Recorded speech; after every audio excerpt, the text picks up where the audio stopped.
Selamat pagi rekan-rekan mahasiswa. Hari ini kita akan mempelajari konsep kurikulum 2013. Nah, sebelumnya teman-teman mungkin bertanya-tanya ya, kurikulum 2013 itu sebetulnya apa?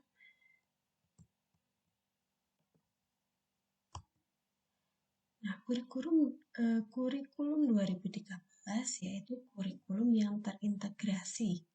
Maksudnya adalah suatu model kurikulum yang dapat mengintegrasikan skill, themes, konsep, dan topik, baik dalam bentuk within single disciplines, across several discipline, dan within and across learners. Nah, dengan kata lain, kurikulum terpadu sebagai sebuah konsep dapat dikatakan sebagai sebuah sistem dan pendekatan pembelajaran yang melibatkan beberapa disiplin ilmu atau mata pelajaran atau bidang studi untuk memberikan pengalaman yang bermakna dan luas kepada peserta didik. Bermakna dan luas ini maksudnya bagaimana? Nah, bermakna ini karena dalam konsep kurikulum terpadu, peserta didik itu akan memahami konsep-konsep yang mereka pelajari itu secara utuh dan realistis. Nah, kalau luas itu karena yang mereka peroleh, maksudnya mereka ini peserta didik ya. Nah, yang mereka peroleh itu tidak hanya dalam satu ruang lingkup saja, melainkan semua disiplin yang dipandang berkaitan antar satu sama lain. Nah, kurikulum 2013 ini merupakan salah satu upaya pemerintah untuk mencapai keunggulan masyarakat bangsa dalam penguasaan ilmu dan teknologi seperti yang digariskan dalam haluan negara.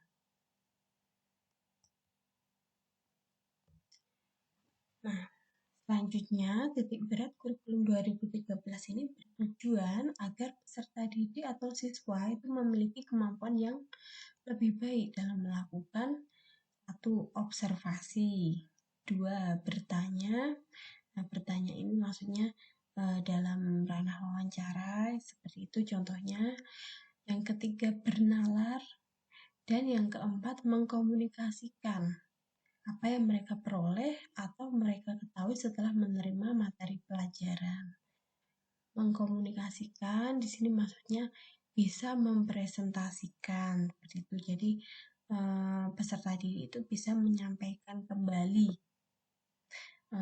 materi yang sudah diperolehnya, yang sudah diketahuinya. Nah, kurikulum 2013 ini adalah kurikulum berbasis karakter dan kompetensi. Nah, kurikulum berbasis kompetensi ini apa? Jadi, kurikulum berbasis kompetensi ini adalah outcome based kurikulum, dan oleh karena itu pengembangan kurikulum ini diarahkan pada pencapaian kompetensi yang dirumuskan dari SKL. Nah, demikian pula penilaian hasil belajar dan hasil kurikulum diukur dari pencapaian kompetensi. Nah, keberhasilan kurikulum ini diartikan sebagai pencapaian kompetensi yang dirancang dalam dokumen kurikulum oleh seluruh peserta didik. Nah, sebelum kita menginjak pada kurikulum 2013, nah sebelum kurikulum 2013 itu kan kita memakai kurikulum KTSP yang awal mulanya itu pada tahun 2006. Nah, ternyata kurikulum KTSP ini memiliki beberapa kelemahan. Nah, beberapa kelemahan inilah yang membuat akhirnya pemerintah itu merumuskan kembali kurikulum baru yang dianggap lebih mumpuni untuk memajukan pendidikan di negara kita. Berikut ini adalah beberapa kelemahan dari kurikulum KTSP. Yang pertama itu adalah isi dan pesan kurikulum itu masih terlalu padat. Yang ditujukan yang ditunjukkan dengan banyaknya mata pelajaran dan banyak materi yang keluasan dan kesukarannya itu melampaui tingkat perkembangan usia anak. Jadi pada KTSP itu mata pelajarannya itu lebih banyak ya, dan di kurikulum 2013 ini semua lebih disederhanakan. Nah, yang kedua, kurikulum belum mengembangkan kompetensi secara utuh sesuai dengan visi, misi, dan tujuan pendidikan nasional. Dan yang ketiga, kompetensi yang dikembangkan lebih didominasi oleh aspek pengetahuan, belum sepenuhnya menggambarkan pribadi peserta didik, yang meliputi aspek pengetahuan, keterampilan, dan sikap. Dalam di KTSP itu yang mendominasi adalah aspek pengetahuannya. Nah, yang keempat, berbagai kompetensi yang diperlukan sesuai dengan perkembangan masyarakat, seperti pendidikan karakter, kesadaran lingkungan, pendekatan, dan metode pembelajaran konstruktivistik, keseimbangan soft skill dan hard skill, serta jiwa kewirausahaan itu belum terakomodasi di dalam kurikulum KTSP. Nah, yang kelima, kurikulum KTSP itu belum peka dan tanggap terhadap berbagai perubahan sosial yang terjadi pada tingkat lokal, nasional, maupun global. Yang keenam, standar proses pembelajaran belum menggambarkan urutan pembelajaran yang rinci, sehingga membuka peluang penafsiran yang beraneka ragam dan berujung pada pembelajaran yang terpusat pada guru. Nah, jadi kalau dalam KTSP pembelajaran masih terpusat pada guru. Nah, kalau dalam kurikulum 2013 peserta didik itu ditempatkan sebagai subjek di sini. Jadi pelakunya adalah siswa atau peserta didik itu.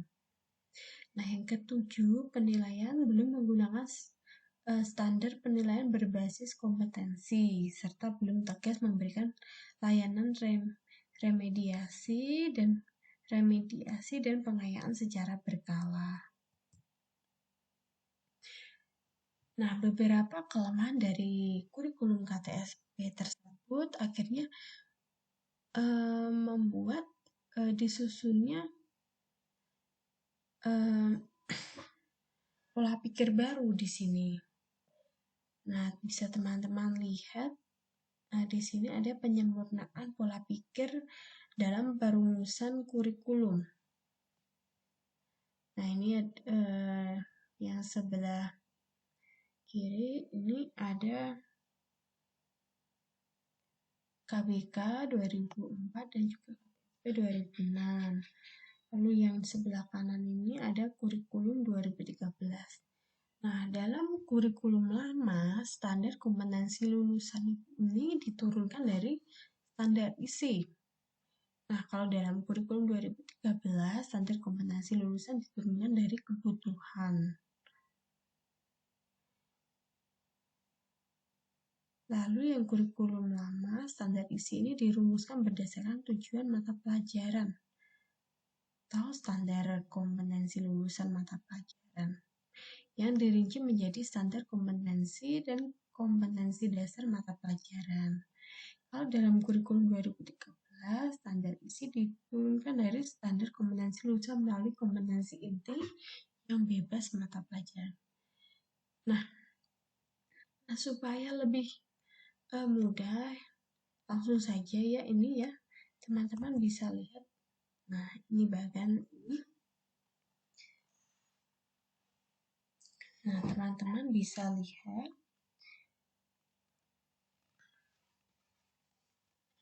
Nah, yang atas ini adalah kurikulum KBK dan juga kurikulum KTSP, dan yang bawah ini adalah kurikulum 2013.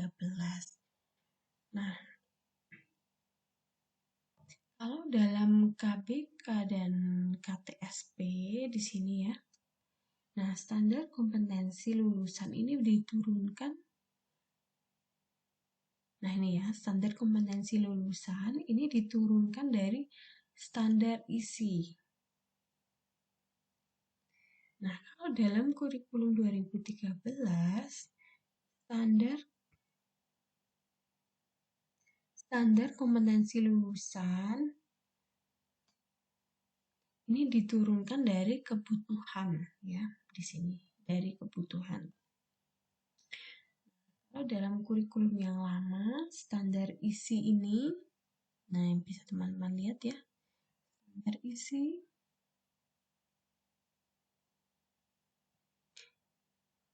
Nah, standar isi, nah ini dirumuskan berdasarkan tujuan mata pelajaran yang dirinci menjadi standar kompetensi dan juga standar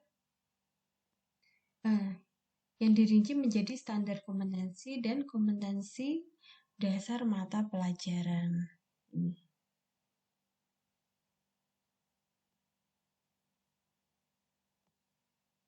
Nah, kalau dalam kurikulum 2013, standar isi ini diturunkan dari standar kompetensi lulusan melalui kompetensi inti yang bebas mata pelajaran.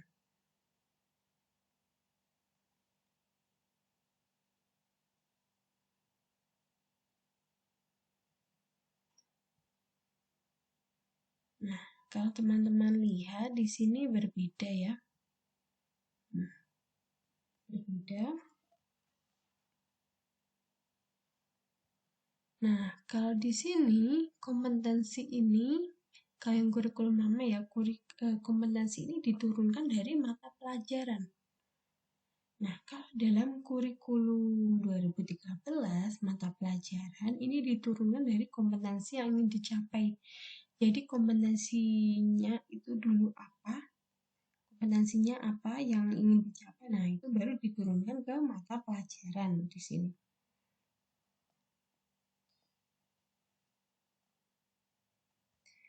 Nah, kalau dalam kurikulum yang lama, mata pelajaran ini tidak terkait, jadi terpisah-pisah seperti itu. Nah, kalau dalam kurikulum 2013, semua mata pelajaran itu diikat menjadi satu oleh kompetensi inti. Kalau teman-teman lihat, nah seperti ini. Kalau dalam kurikulum lama, yaitu KBK dan juga KTSP, ini diibaratkan sebagai baju ya. Ini lihat baju yang kerahnya ini sudah berbeda dengan lengannya. Lengan kanan dan kiri berbeda, polanya berbeda. Warnanya juga berbeda. Nah, jika teman-teman lihat baju ini tersusun dari model yang berbeda-beda, warnanya juga berbeda, bentrok. Jadi tidak memiliki satu kesatuan. Nah, ini mencerminkan apa yang ada dalam kurikulum KBK dan juga KTSP. Nah, berbeda dengan kurikulum 2013. Bisa teman-teman lihat kalau dalam kurikulum 2013 ini bajunya ini terlihat sinkron seperti itu ya. Terlihat rapi. Nah, ukurannya juga sama antara lengan kanan dan lengan kiri. Kerahnya juga simetris. Lalu sakunya juga simetris, warnanya juga senada di sini ya, sama warnanya. Nah, ini mencerminkan apa yang ada di kurikulum 2013.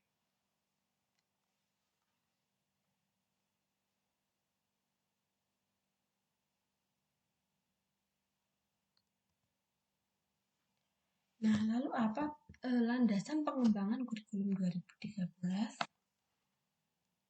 Nah, yang pertama yaitu landasan filosofis. Nah, Yang pertama yaitu filosofis Pancasila. Di sini filosofis Pancasila ini yang memberikan berbagai prinsip dasar dalam pembangunan pendidikan. Lalu selanjutnya ada filosofi pendidikan. Nah, filosofi pendidikan ini yang berbasis pada nilai-nilai luhur, nilai akademik, kebutuhan peserta didik, dan masyarakat. Nah, lalu selanjutnya ada landasan yuridis. Landasan yuridis ini apa? Nah, yang pertama ini landasan yuridis pengembangan kurikulum 2013 yaitu RPJMM 2010 sampai 2014 sektor pendidikan tentang perubahan metodologi pembelajaran dan penataan kurikulum. Lalu PP nomor 19 tahun 2005 tentang standar nasional pendidikan. Kemudian Inpres nomor 1 tahun 2010 tentang percepatan pelaksanaan prioritas pembangunan nasional. Penyempurnaan kurikulum dan metode pembelajaran aktif berdasarkan nilai-nilai budaya bangsa untuk membentuk daya saing dan karakter bangsa. Nah, selanjutnya ada landasan konseptual. Landasan konseptualnya yaitu yang pertama relevansi pendidikan. Yang kedua kurikulum berbasis kompetensi dan karakter. Yang ketiga pembelajaran kontekstual, yang keempat pembelajaran aktif, dan yang kelima penilaian yang valid, utuh, dan menyeluruh. Nah, lalu apa tujuan pengembangan kurikulum 2013?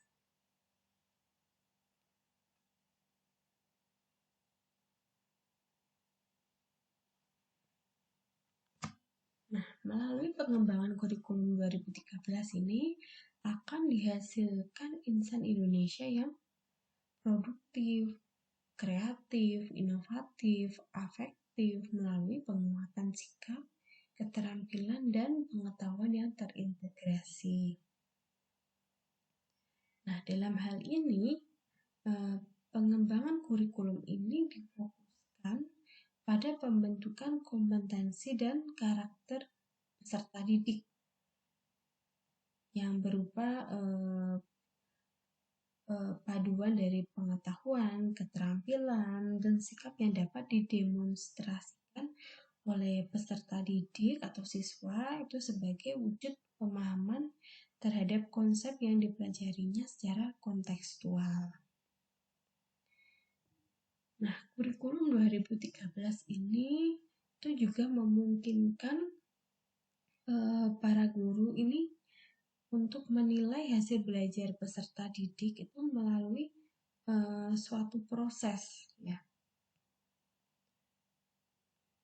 Dalam suatu proses pencapaian sasaran belajar.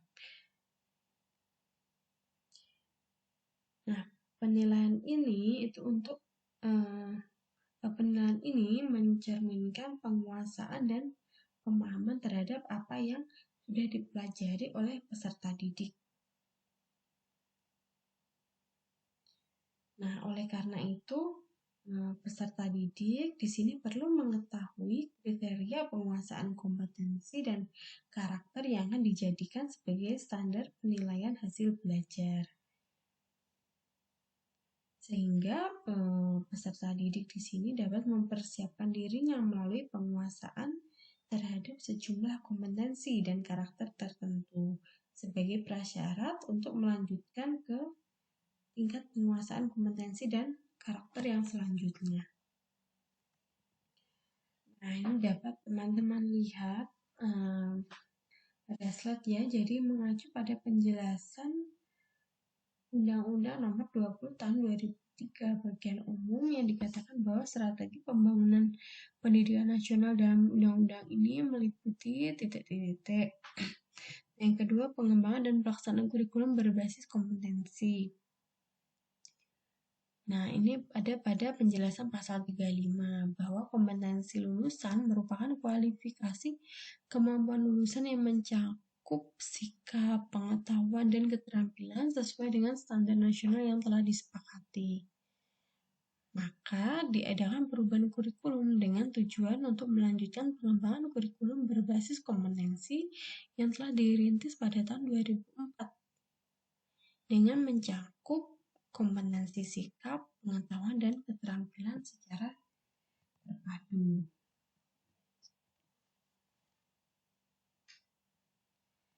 Nah,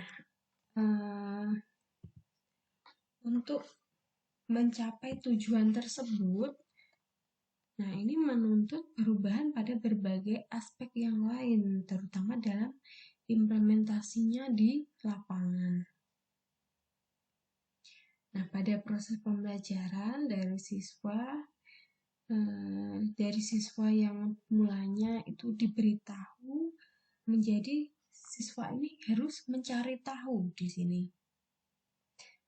Nah, kalau dalam proses penilaian yang tadinya berfokus pada pengetahuan melalui penilaian output di sini menjadi berbasis kemampuan melalui penilaian proses dan juga portofolio. Nah, sehingga dengan begitu kurikulum 2013 ini akan membuat penilaian ini bukan hanya menilai pada hasilnya, pada hasil akhir, tapi juga menilai melalui prosesnya.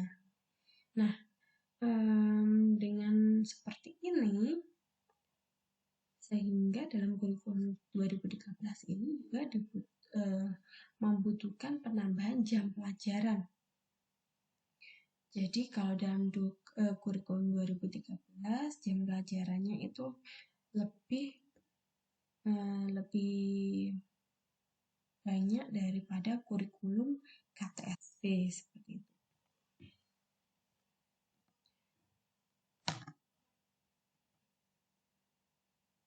Nah, kurikulum 2013 ini tentunya memiliki banyak sekali manfaat ya, dan juga tujuan tadi juga sudah dijelaskan. Nah, oleh karena itu di sini siswa itu harus memiliki kemampuan yang berbasis kompetensi yang harus dikembangkan di sini. Itu mencakup kompetensi sikap, pengetahuan, dan juga keterampilan yang secara terpadu. Nah, oleh karena itu, kurikulum 2013 ini akan membuat siswa itu bisa memiliki kompetensi ini dengan pembelajaran dengan metode pembelajaran yang sudah disiapkan oleh kurikulum 2013 ini. Nah, teman-teman, saya kira sampai di sini dulu untuk penjelasan mengenai konsep kurikulum 2013. Terima kasih atas partisipasi teman-teman pagi hari ini. Wassalamualaikum warahmatullahi wabarakatuh.